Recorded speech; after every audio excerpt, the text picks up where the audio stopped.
Comedian Kunal कामरा आज वकिलांसोबत मुंबई पोलिसांसमोर चौकशीला हजर राहण्याची शक्यता। कामरावरती आतापर्यंत एकूण 4 गुन्हे दाखल।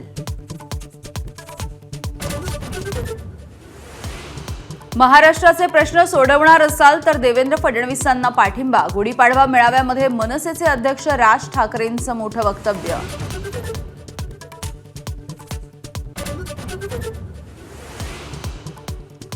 बीडच्या कान्हापूर गावामध्ये गुन्हा मागे घेण्यासाठी दबाव आणणाऱ्याची हत्या।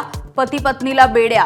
मृत स्वप्नील देशमुखच्या जाचाला कंटाळून आरोपीच्या भावानं केली होती आत्महत्या। दूध उत्पादक शेतकऱ्यांना गोकुळचं गुढीपाडवा गिफ्ट। गाईच्या दूध खरेदी दरामध्ये 2 रुपयांची वाढ। लिटरला मिळणार 32 रुपयांचा दर। 1 एप्रिलपासून दरवाढ लागू।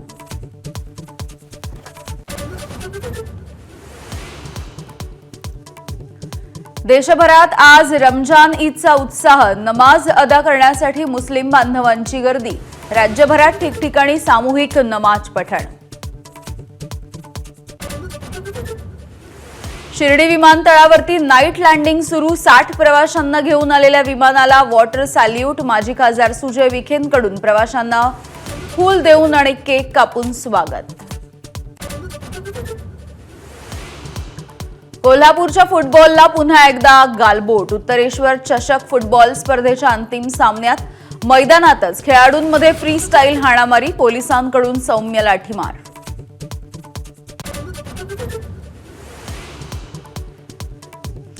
सोलापूरचा वेताळ शेळके ठरला 66वा महाराष्ट्र केसरी। उपविजेता पृथ्वीराजला खांद्यावर घेऊन मैदानामध्ये फेरी। वेताळ शेळकेकडून खिलाडू वृत्तीचं दर्शन। आयपीएलमध्ये पंजाबचाही हैदराबादला दणका तर राजस्थाननं चेन्नईला हरवलं। 2 पराभवांमुळे 10व्या स्थानी गेलेल्या मुंबई इंडियन्सची आज कोलकात्याविरोधात लढत।